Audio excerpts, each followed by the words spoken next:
Assalamualaikum warahmatullahi wabarakatuh. Alhamdulillahi rabbil alamin. Wabihi nasta'inu ala umuri dunya waddin. Wassalatu wassalamu ala sayyidil mursalin Sayyidina Muhammadin wa ala alihi wa sahbihi ajma'in. Amma ba'du. Alhamdulillah, pada kesempatan ini kita masih diberi Allah kesempatan untuk melanjutkan kuliah pemikiran tasawuf Rumi yang keenam, maksudnya bagian keenam, melanjutkan bagian yang kelima sebelumnya, yaitu tentang pencarian diri yang sejati. Tema yang dibawa adalah pengaruh atas Rumi, yang merupakan tema terakhir sebelum kita masuk pada renungan-renungan mistik Jalaluddin Rumi. Nah, ini nanti mulai minggu depan ini adalah inti daripada kuliah tasawuf Rumi ini, ya. Karena kita akan mengenal langsung ajaran-ajaran utama Jalaluddin Rumi, ya.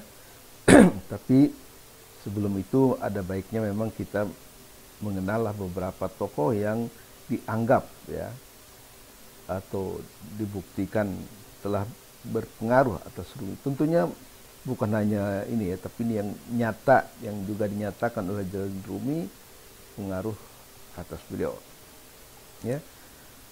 Jadi sebagaimana biasa saya akan bacakan lagi beberapa bagian dari ini.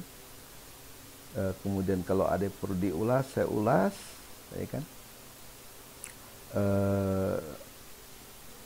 Ya, dan kali ini saya akan membacakan di halaman 45, ya, dari buku Renungan Mistik Jalaluddin Rumi yang saya tulis awalnya sebagai skripsi tahun 1983.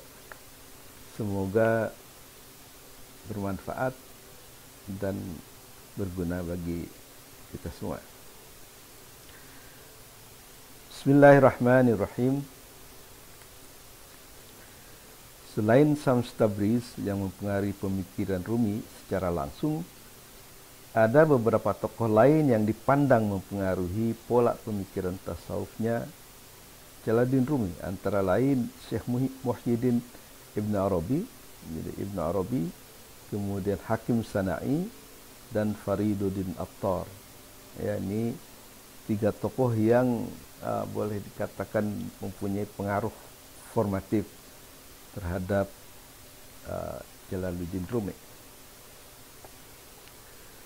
Berbeda dengan pengaruh Syams yang mempengaruhinya secara khusus dan langsung, pengaruh Ibn Arabi atas Rumi haruslah dipandang secara umum sepadan dengan pengaruhnya terhadap sufi-sufi lain.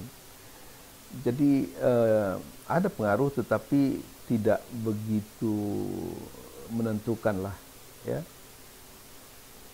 Tetapi bisa disejajarkan pengaruh Ibn Arabi terhadap Jalaluddin Rumi ini sama dengan pengaruh Ibn Arabi terhadap sufi-sufi yang lainnya, ya. Nah, ini diperkuat oleh J.S. Trimingham dalam bukunya The Sufi Orders in Islam. Dia mengatakan bahwa gagasan-gagasan tasawuf yang berkembang setelah abad 12 hampir tak dapat dibayangkan tanpa mempertimbangkan pengaruh Ibn Arabi dan gagasan-gagasannya yang merembes secara tidak langsung ke dalam ajaran beberapa tarekat. Nah, kita tahu bahwa Jalaluddin Rumi juga memiliki tarekat, jadi ada pengaruhnya, ya, menurut J.S. Trimingham. Nah, dalam sejarah perkembangan tasawuf, Ibn Arabi dikenal sebagai filosof sufi atau sufi filosofis, ya, yang berjasa merumuskan tema-tema sufistik yang telah dikembangkan sebelumnya oleh beberapa pemikir sufi dari abad ke-10 dan seterusnya. Tentang hal ini Nicholson mengatakan,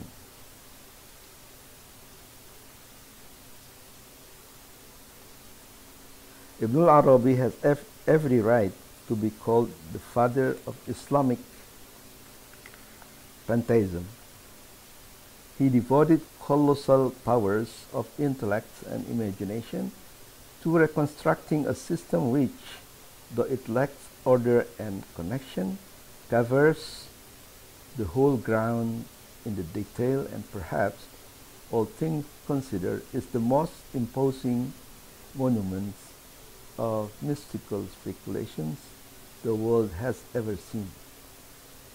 Yang artinya kira-kira Ibnu Arabi berhak disebut bapak panteisme. Nah, waktu itu tasawuf biasanya disamakan dengan panteisme. Jadi sebenarnya sufisme lah maksudnya. Ya. Dia mengabdikan segala kekuatan intelektual dan imajinasinya yang luar biasa untuk membangun sebuah sistem yang sekalipun kurang teratur dan tertib, jadi kurang sistematis, ya, tapi meliputi seluruh detail dan kemungkinan-kemungkinan dasar. Jadi ada apa ya, macam potensi-potensi ide yang kemudian bisa dikembangkan lebih lanjut lagi. Segala yang dipandangnya merupakan monumen spekulasi mistik yang paling mengagumkan yang pernah disaksikan dunia. Jadi Nicholson sebagai orang yang non Muslim, ya, dia mengakui ya, bahwa gagasan mistik Ibnu Arabi itu dipandang sebagai monumen spekulasi mistik yang paling mengagumkan yang pernah disaksikan dunia. Jadi sudah mendunia ya. Dalam kenyataannya Rumi banyak meminjam terminologi ataupun kategori dari Sufi Andalus ini seperti Wahdatul Wujud, Nur Muhammadiyah, Al-Insan Kamil, Mahabbah dan sebagainya. Nah, bagaimana Rumi bisa mendapatkan pengaruh dari Ibnu Arabi? Pengaruh ini sebagaimana kita telah diskusikan sebelumnya, diterima Rumi tidak secara langsung, diterima secara langsung lewat beberapa kali pertemuan dengan Ibnu Arabi di Damaskus, tetapi secara tidak langsung lewat sahabatnya Syekh Sadruddin Al-Kunyawi yang banyak menyebarkan dan mengulas ajaran-ajaran Ibnu Arabi di Konya. Jadi perlu diketahui bahwa Sadruddin Al-Kunyawi adalah sufi sejamannya dan juga tinggal di satu kota yang sama. Ya, jadi mereka saling kenal dengan baik. Ya. Hanya Jalaluddin Rumi meninggal tahun 1273 dan Sadruddin Al-Kunyawi 1274. Jadi beda setahun saja. Nah, jadi dengan begitu sedikit banyaknya ada pengaruh ya. Tetapi seperti nanti akan kita jelaskan, pengaruh Ibnu Arabi terbatas ya kepada Rumi. Jadi walaupun dia bersahabat dekat dengan Sadruddin Kunyawi yang merupakan murid paling berjasa yang mensistematisasi ajaran-ajaran Ibnu Arabi yang merupakan juga ayah tirinya, ya.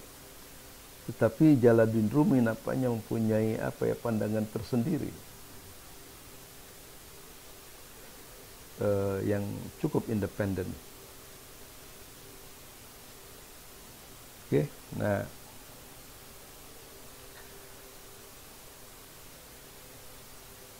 jadi ada pengaruh secara langsung melalui beberapa kali pertemuan dengan Ibnu Arabi di Damaskus, dan ada juga pengaruh tidak langsung lewat sahabatnya Sadruddin Al-Kunyawi. Nah, seperti pernah saya singgung, ini suatu fenomena yang menarik ya, bahwa di Konya itu hidup sejaman tokoh-tokoh yang luar biasa ya. Dikatakan ya Ibnu Arabi pernah ke sana ya dan menikahi ibunya Sadruddin Kunyawi. Kemudian Rumi juga tinggal di sana, dan juga dikatakan bahwa Fakhruddin Iraqi juga pernah tinggal di sana. Jadi dalam satu masa yang luar biasa, Konyawi, Konya maksudnya, atau Iconium pada masa Romawi itu merupakan pusat pendidikan atau center for learning ya, yang luar biasa. Dan ini patut di ini nih bagi para peminat sejarah sosial, perlu diteliti nih. Oke, nah sekarang kita beralih kepada tokoh yang berikutnya,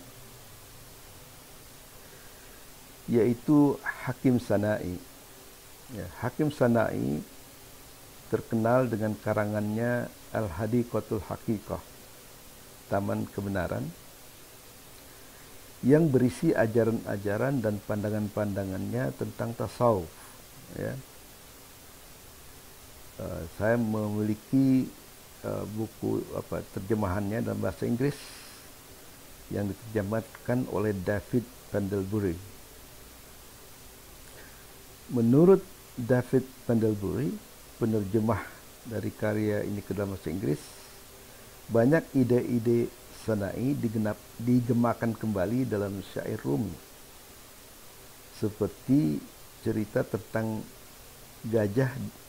pameran gajah di tempat gelap yang dikenal sebagai penemuan Rumi, juga dapat dijumpai dalam Hadiqah. Jadi ini perlu mungkin Anda ketahui ya, bahwa Rumi dalam Masnawi pernah menceritakan tentang pameran gajah di tempat gelap. Jadi setiap orang yang datang mempunyai gambaran subjektifnya sendiri. Jadi gajah yang sama tapi diberi gambaran yang berbeda-beda oleh orang yang datang. Nah, katakanlah yang datang itu para imam fikih. Jadi yang satu Hanafi misalnya, dia memegang kakinya, yang lain memegang kupingnya, yang lain memegang perutnya, yang lain memegang belalainya, ya, sehingga mereka keluar dengan opini yang berbeda-beda. Dan bahkan di antara para pengikutnya itu malah terjadi baku hantam gitu ya, berdebat yang keras dan sebagainya.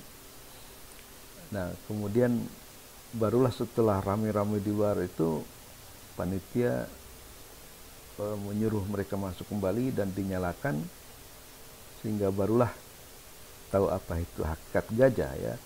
Jadi ternyata pandangan-pandangan yang berbeda-beda itu tidak salah, tetapi adalah merupakan kebenaran parsial ya. Itu menarik sekali, dan saya waktu itu pikir, wah ini hebat sekali nih Jalil Rumi ya, menciptakan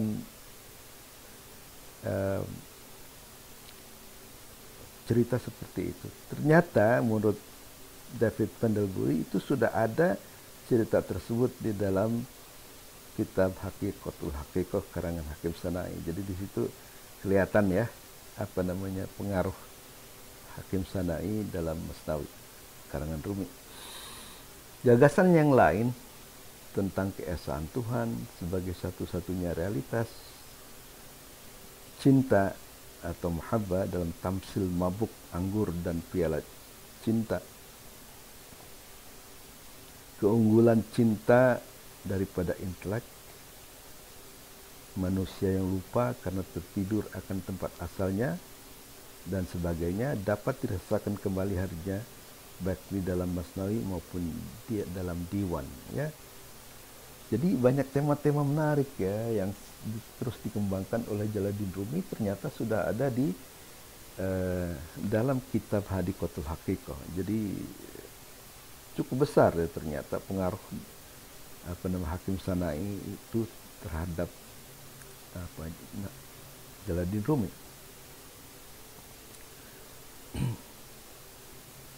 Jadi seperti yang nanti akan kita bahas, ya, tema-tema ini sangat menarik. Misalnya mahabbah yang Rumi sendiri menyebutnya ishq, ya, cinta mabuk payang, dengan tamsil mabuk anggur dan piala cinta. Jadi ini banyak sekali ya, ada kalau Rumi menjelaskan tentang cinta itu sering membawa-bawa apa ya, kayak minuman gitu, piala anggur, kemudian dengan pialanya itu sebenarnya apa ya, simbol-simbol cinta ilahi yang kemudian dipinjam dari Hakim Sanai. Kemudian keunggulan cinta daripada intelek, ya, yang saya pernah kutip di Facebook misalnya, bahwa Jalaluddin Rumi pernah mengatakan ketika akal ditanya tentang cinta, dia akan tersungkur seperti keledai ke dalam lumpur. Maaf ya, bukan kedelai, tapi keledai. Jadi dikatakan bahwa keunggulan cinta daripada intelek itu merupakan apa, tema yang sudah dibahas di dalam Hadikatul Haqiqah, tapi diulang-ulang oleh Rumi, ya, seperti yang saya tadi bacakan. Ketika intelek ditanya tentang cinta, dia akan tersungkur ke dalam lumpur seperti keledai. Artinya ketika ditanya tentang cinta, dia tidak tahu apa-apa, ya. Apa katanya, lidah menjadi keluh, ya, tidak berdaya apa-apa. Atau juga dikatakan di hadapan sang kekasih, intelek tidak berguna, karena di sana tidak ada pertanyaan bagaimana dan mengapa.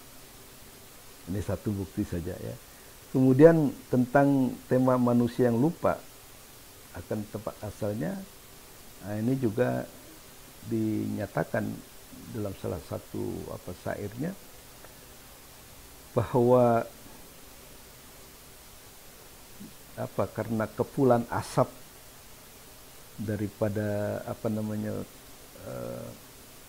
kuda yang membawa kita, sehingga kita terhalang untuk melihat masa lalu kita, dan kita juga lupa, ya. Setelah hidup di dunia kita lupa dari mana asalnya dan mau kemana. Jadi cukup besar, ya, pengaruhnya, terutama di dalam memberikan tema-tema khas, ya, yang kemudian dikembangkan oleh Jalaluddin Rumi. Jadi perlu nih kita pelajari nih buku Hakim Sanai. Saya ada bukunya dalam bahasa Inggris, ya, tapi saya tidak berhasil menemukan tadi pagi, jadi saya lewatkan dulu. Nah, masih tentang Hakim Sanai, Abdul Latif dalam bukunya Mir'atul Hadaik mengungkapkan keunggulan mereka berdua.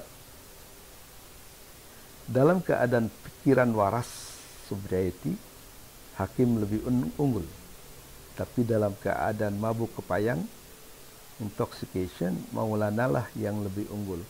Jadi ini di dalam tasawuf itu ada dua kategori, ya.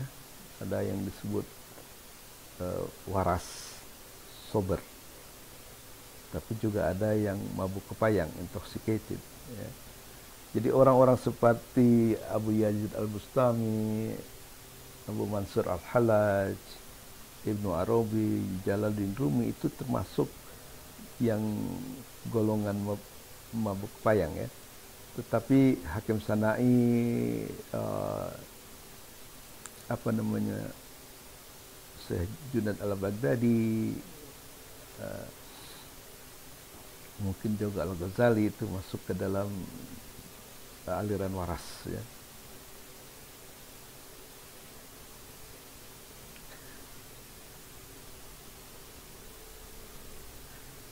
Ya, kelihatannya Rumi sangat beruntung dan berhutang budi kepada Sana'i, karena Sana'ilah yang pertama-tama menggunakan bentuk masnawi, sebuah kuplet berirama yang kemudian diikuti oleh Fariduddin Attar dan Rumi sendiri sebagai media yang jitu untuk pengajaran mistik.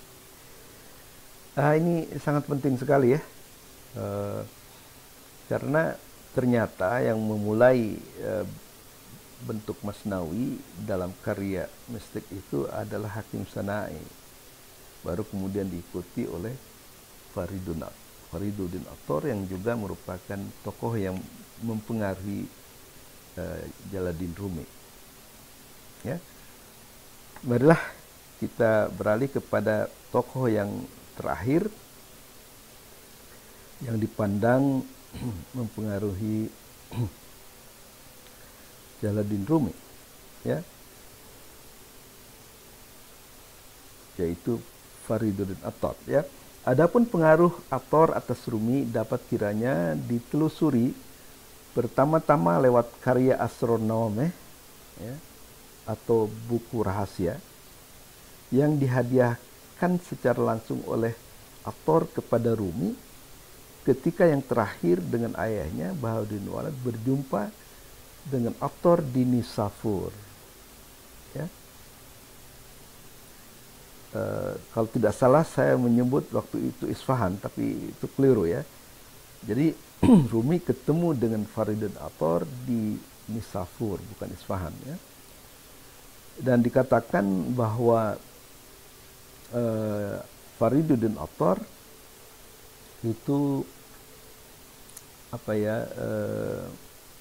merupakan salah seorang ulama yang terbunuh oleh serangan Mongol ya, di bawah pimpinan Hulagu Khan tahun 1224. Jadi sekitar 24 tahun kemudian, 34 tahun kemudian Hulagu Khan menghancurkan Baghdad.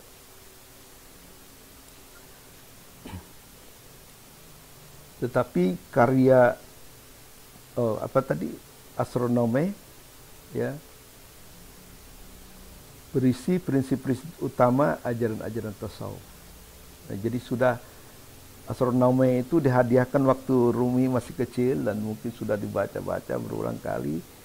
Terdapat banyak ajaran-ajaran tasawuf ya, yang ada di dalamnya.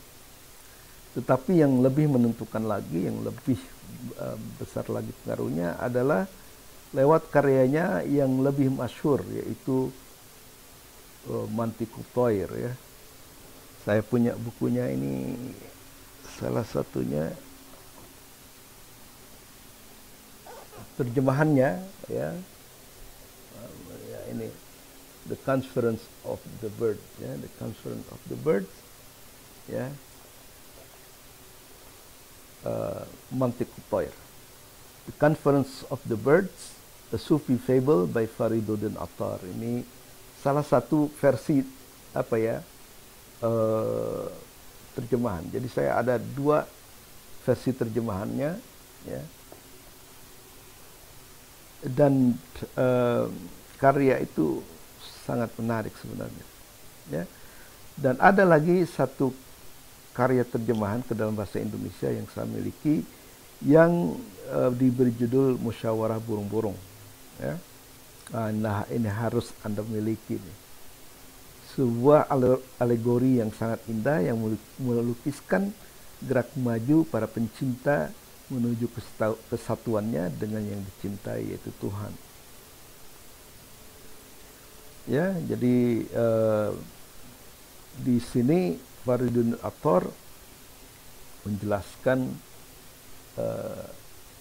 perjalanan burung, ribuan ya, jutaan burung yang tertarik ajakan seekor burung hudhud namanya, yang pernah berjumpa dengan rajanya, raja burung, yaitu Simurgh. Ya. Begitu menarik cerita burung hudhud ini, ya, sehingga banyak burung-burung di seluruh dunia tertarik untuk ikut berpartisipasi menuju Tuhan. Saya tidak akan bisa secara detail menceritakan ini, ya, tetapi ternyata burung itu harus melewati 7 lembah yang sangat menantang, ya. Perlu berpuluh-puluh tahun untuk bisa menyeberangi hanya 1 lembah, ya. Seperti itu. Dan untuk mengusir kebosanan, Faridin Ator atau si burung itu, ya, burung hudhud itu menceritakan banyak sekali cerita-cerita yang luar biasa inspiratif, ya. Misalnya cerita tentang kupu-kupu yang ingin mengetahui atau diminta gurunya untuk mengetahui hakikat api, ya. Nah, itu tingkatan pengetahuan tentang api ternyata bertingkat-tingkat juga, ya. Nah, silakan Anda baca bukunya, ya, yang dalam terjemahan itu terbitan Salman Bandung dulu kalau tidak salah, ya. Oh bukan, Pustaka Jaya, ya, Pustaka Jaya kalau tidak salah, itu dia menerbitkan buku Musyawarah Burung-burung. Sangat menarik, ya. Saya tidak akan ceritakan satu persatu di sini. Dan akhirnya hanya 30 burung yang dalam bahasa Parsi disebut Simurgh, nah, yang sampai ke hadapan raja burung yang namanya juga Simurgh. Jadi di sini Faridin Ator ingin menjelaskan bahwa antara orang-orang yang sudah mencapai tingkat insan kamil lah, kalau boleh dikatakan seperti itu, dengan Tuhan itu seperti wajah kita di dalam cermin, ya. Dikatakan sama ya tidak sama, dikatakan tidak sama ya sama, ya, seperti itu, ya. Mengapa yang survive itu hanya 30 dan raja burungnya juga disebut 30? Itu untuk menunjukkan adanya kesamaan, ya, antara para pencinta Allah yang sejati dengan Allah sendiri.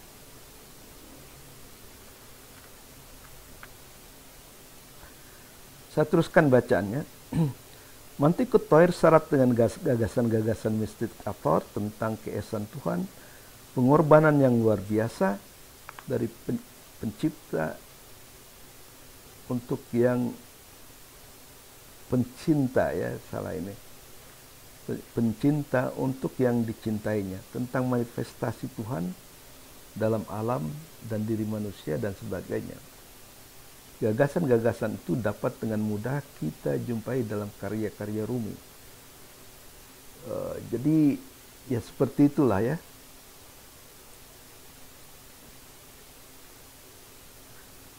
Manifestasi Tuhan dalam alam dan diri manusia itu banyak, ya, kita temui dalam ajaran-ajaran Sufi, juga ajaran Jalaluddin Rumi. Seorang Sufi pernah melukiskan perbedaan atau perbandingan antara Ator dengan Rumi sebagai berikut. Rumi membumbung ke puncak kesempurnaan bagai Raja Wali dalam sekejap, sementara Ator mencapai tempat itu juga dengan merayap seperti semut, ya. Jadi kalau Jalaluddin Rumi disebut sebagai membumbung ke puncak kesempurnaan bagai Raja Wali dalam sekejap mata, Ator mencapai tempat itu dengan merayap seperti semut. Jadi itu perbandingannya, ya.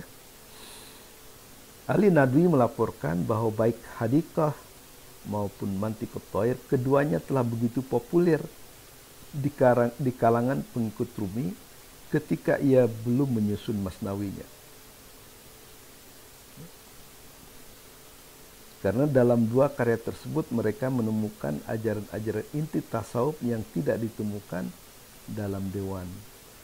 Jadi ini juga dikatakan sebagai pemicu ya kenapa kemudian Rumi membuat Masnawi sendiri. Ya, jadi murid-muridnya itu sudah diajarkan atau dikenalkan dengan dua Masnawi itu, ya Hakim Sanai dan Fariduddin Attar, sehingga muridnya menyatakan, kenapa tidak Maulana sendiri yang membuat Masnawi. Akhirnya sejak itulah dia menggariskan penanya untuk bait-bait pertama, dan itulah dimulainya karya Masnawi Jalaluddin Rumi. Sedangkan menurut dugaan Nicholson, kedua karya tersebutlah yang pertama kali merangsang pikiran Rumi terhadap tasawuf. Baik kepada Hakim Sanai maupun kepada Fariduddin Attar, Rumi sangat menaruh hormat. Dan baginya mereka adalah guru jiwa dan mata tasawuf. Ya. Attar adalah jiwa, kata Rumi. Sanai kedua matanya. Setelah itu perlahan-lahan kami masuk ke dalam barisan mereka. Nah, inilah akhir pembacaan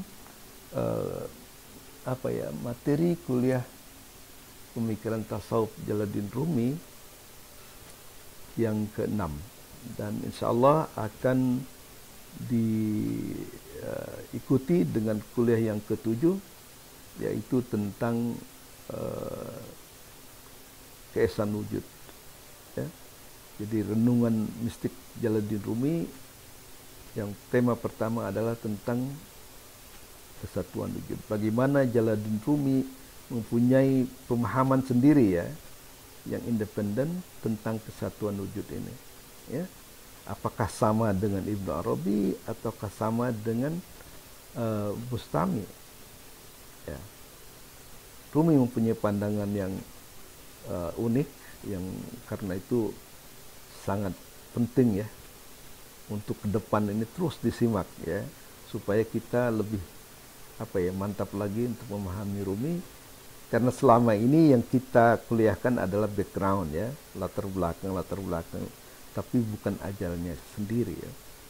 Ya, mulai minggu depan insya Allah ajaran tasawuf Rumi akan saya beberkan satu persatu ya, hingga perkuliahan ini selesai. Ini kita sudah sampai ke hampir ke pertengahan semester. Jadi yang ke depan itu adalah bagian bagian akhir dari semester, belahan akhir dari semester tahun ini. Ya, mudah-mudahan bermanfaat dan memberi informasi yang lengkap tentang Jalaluddin Rumi, dan mudah-mudahan ya bukan hanya kepada para mahasiswa tapi juga membaca secara umum. Mudah-mudahan kuliah ini memberikan wawasan tentang tasawuf dan khususnya tentang pemikiran tasawuf Jalaluddin Rumi. Demikian saja, lebih kurangnya saya mohon maaf. Billahi taufiq wal hidayah. Wassalamualaikum warahmatullahi wabarakatuh.